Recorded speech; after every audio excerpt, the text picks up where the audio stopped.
I have a story for you that will start with Marjorie Taylor Greene being mocked for posting something pretty interesting. And then we'll talk about the underlying policy of what's being referenced here. And I do invite you to stick around for that. We can learn together about this. And then we'll get to a really brutal video for Trump, his supporters like Marjorie Taylor Greene, and a part of the MAGA agenda that should be called out. So lots to go through. But first, you may have seen, and I'll show you the reaction to this that were funny. Marjorie Taylor Greene posted on X, "I absolutely love President Trump's plan for no tax on tips. Write it on every receipt you sign." And she includes a photo of her receipt at a restaurant. And it's a $721.02 meal, I guess, that she paid for and signed Marjorie Taylor Greene. And on this receipt, she wrote, "Vote Trump, no tax on tips." So before getting to the underlying policy, I do want to focus a little bit on her posting a photo of her $721 meal, which is a lot of money to be dropping on a meal. I don't know if she went to dinner with like a whole congressional caucus or something and paid for everybody, but lots of money. If it was just her and Brian Glenn having a romantic evening, then that's very wild to me. Brian Tyler Cohen posted, "The economy," I love it. A bunch of people made this at this point. "The economy under Biden is apparently so bad that Marjorie Taylor Greene is enjoying $720 dinners." Again, was this like a family reunion that she paid for everyone's meals on or something? You have Burt Macklin saying, "What are you spending $600 on? You think you're better than us?" Oh, it's funny, okay? Then you have Craig Rosnecki, who said, "MGT," I like that, flipping it around, posts a photo showing she's able to afford a $720 meal. Translation, Biden's economy is rocking. Then you have Outspoken saying, "So who you're really saying thank you to is President Biden for affording you the opportunity to go out to eat for $721. Wait, $721. Sorry, that was a mental glitch of mine. Seems as though the Biden economy has been good to you."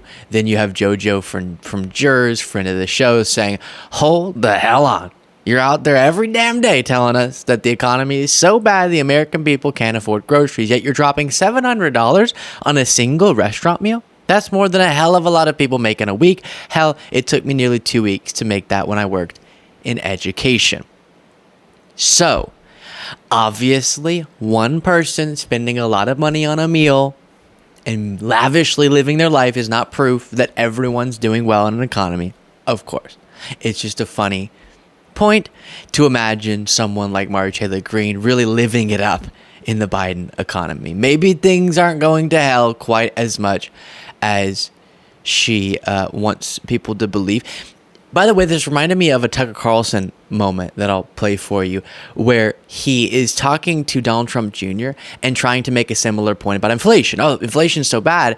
And then, well, you'll see. He seems pretty out of touch, I think, in this moment. The leader of the Senate will tell us it's the number one issue for Republicans across the country. It's just not so. How can that be? I was in D.C. last night. I never go back. I'm from there. Mm-hmm. And I took 3 people to dinner, 4 people at the table. Nobody drank. For all 3, I am a teetotaler, so are the other 3.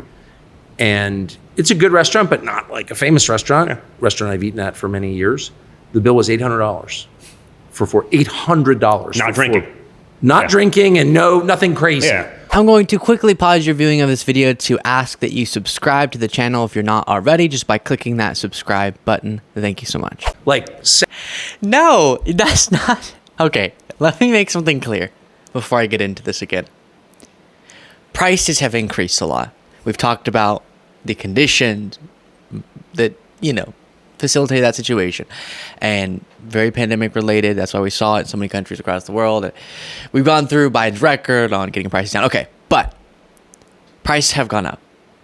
You're not making the point you think you are when you're talking about spending almost $1,000 on a dinner with some friends, with 3 friends. He said, I think 4 of us total.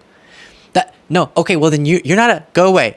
talk about the general stats, because that you don't have to be personally impacted to be able to point to, but don't be trying to insert a personal anecdote.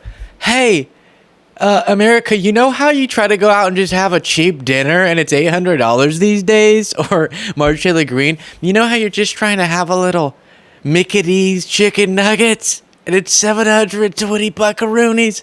That's Biden's economy. It makes you seem out of touch.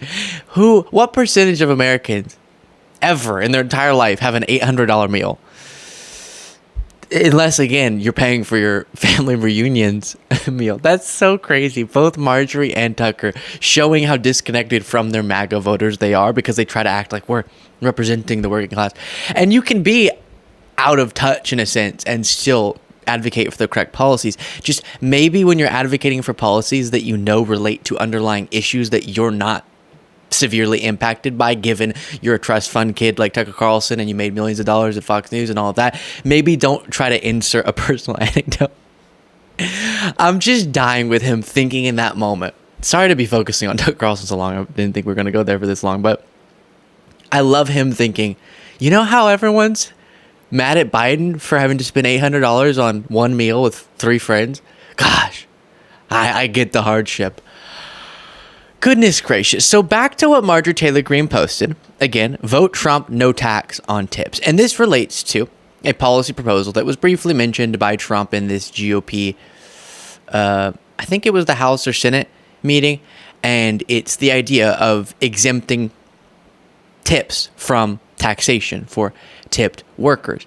And on its face, there seems to be nothing wrong with that, right? It seems like it would put more money in the pockets of workers who are being tipped. But I will say, we'll get to why you shouldn't trust Trump making proposals, saying he's going to do something. That's important. And that's what Marjorie Taylor Greene's trying to say here by writing that people should vote for Trump if they want more money out of their tips because of the lack of taxes.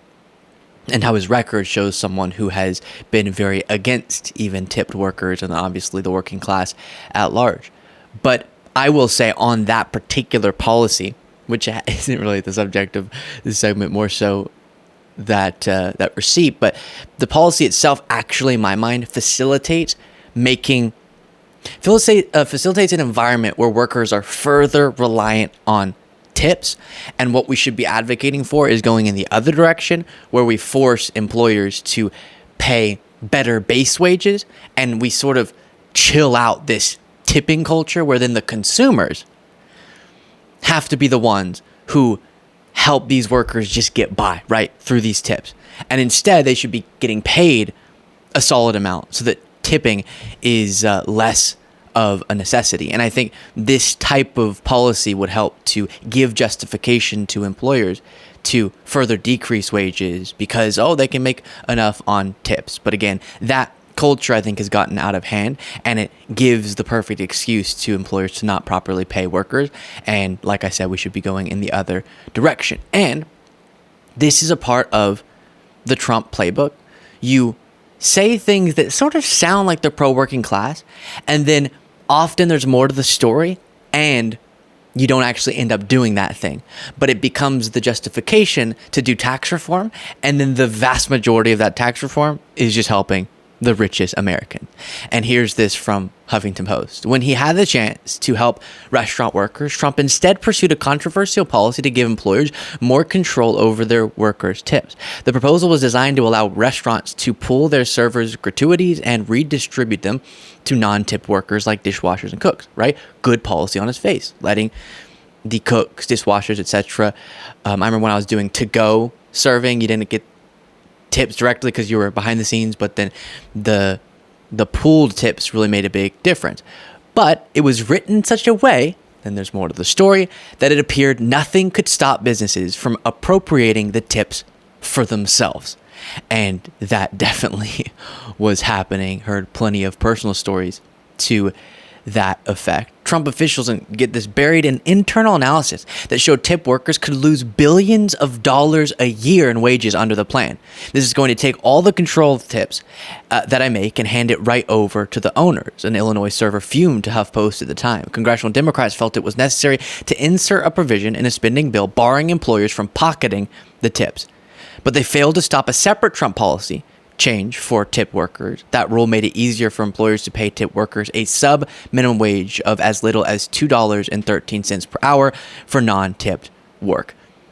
So this is a great example. His record of what he was trying to do previously, likely the branding of, oh, you'll make more in the tips that you're getting because we'll exempt it from taxation, is going to have that underlying more to the story. And you have the broader difference that I had with that stance, but also so often this becomes something that connects to a policy that makes it easier for employers to get away with paying workers less, which is not the direction we want to be going. Then you have the New Republic reporting. The main purpose of this announcement, this is back to the current announcement, was to divert attention from Trump's earlier promise that if elected, he'll extend the tax cuts he enacted in the first year of his presidency, which are due to expire at the end of 2025. These were a gift to the rich, according to the nonprofit Center on Budget and Policy Priorities. The 2017 tax cuts delivered three times as much as a share of after-tax income to people in the top 5% of the income distribution as they did to the people in the bottom 60%. So we've previously talked about the study that revealed, now I'm blurry on the details, but 80+% of the benefits going to the top something percent. But this one is top 5% getting three times as much as a share of after-tax income as the bottom 60%. Biden has pledged to maintain the Trump tax cuts for anybody earning $400,000 or less, but to eliminate them for anybody earning more than that. And this sums it up. If you want the top 5% to pay more in taxes, vote for Biden. If you want the top 5% to pay less in taxes, vote for Trump. And so, as the New Republic sees it, this is Trump going, oh, when you think Trump and taxes, think you might be taking home more of your tips. When in reality, the broader goal of Trump, record and vision for what's ahead, is to push more wealth in the direction of the wealthy, more power to the powerful, and to not actually uplift those who need uplifting. And that cannot be forgotten.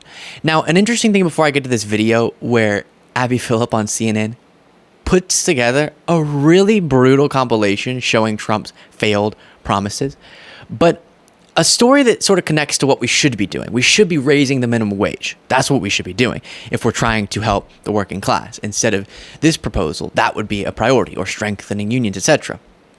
And one of the ways that business leaders sometimes and conservatives convince people that we shouldn't be raising the minimum wage, obviously, to a certain extent, we've gone through the economic side of how much that should be and how you come to that determination.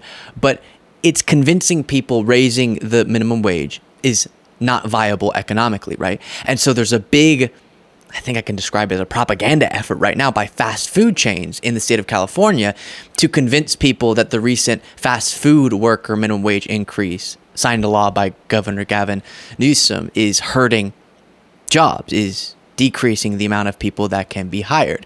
And there was a really interesting piece here from the Los Angeles Times. I just want to give you a sense of this story while we're on the subject of this. The fast food industry claims the California minimum wage law is costing jobs. Its numbers are fake. The fast food industry has been wringing its hands over the devastating impact on its business from California's new minimum wage law for its workers. The raw figures certainly seem to bear that out. A full-page ad recently placed in USA Today by the California Business and Industrial Alliance asserted that nearly 10,000 fast food jobs had been lost in the state since Governor Gavin Newsom signed the law in September. The ad listed a dozen chains, and it goes through some specifics here. Here's something you might want to know, though, about this claim. So again, the claim is this is hurting our ability to employ people, the fast food companies are saying. It's baloney, sliced thick. In fact, from September through January, the period covered by the ad, fast food employment in California has gone up as tracked by the Bureau of Labor Statistics and the Federal Reserve. The claim that it has fallen represents a flagrant misrepresentation of government employment figures.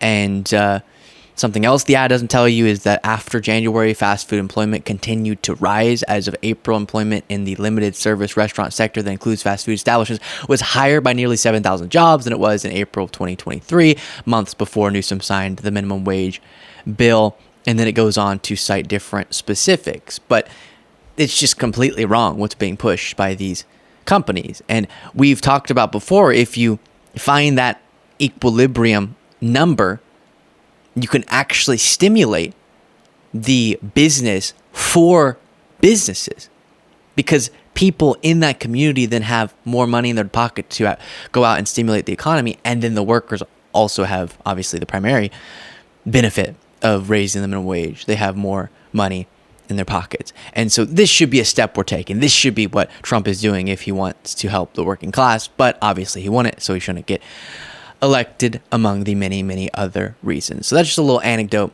Pretty interesting. But here's Abby Phillip breaking down the tendency for Trump to say, we're going to do blank in 2 weeks. And you'll see clips. And this should be a reminder to people that even if you disagree with my take on the specifics of how that type of policy could move us in the wrong direction, even if you wanted the lack of taxes when it comes to tips, you shouldn't trust Trump to follow through on that, because he says a lot of stuff that he doesn't follow through on. For access to abortion medication. He said it'll come in the next week or two. Well, surprise, it is June and there is still no plan. And according to sources, those plans don't exist.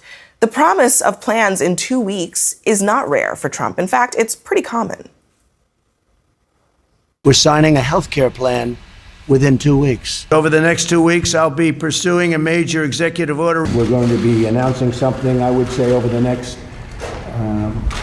2 or 3 weeks. I think you're going to find some very interesting items coming to the forefront over the next 2 weeks. We've got the plan largely completed, and we'll be filing it over the next 2 or 3 weeks, maybe sooner. I'll be making a big decision on the Paris Accord over the next 2 weeks. Then we're going to be having a news conference in about 2 weeks to let everybody know how well we're doing. We're putting in a resolution sometime in the next week or a week and a half, 2 weeks. I gave it 2 weeks. It's been 10 years and we are still waiting on a health care plan, by the way. Yeah, so absolutely. Still waiting on that healthcare plan. I bet if you asked him today in an interview, he would say it's coming in 2 weeks. Or at least would say, oh, we're coming out with an announcement very soon. When he doesn't know what to say in an interview about a topic, he says, oh, we're coming out with something very soon on that.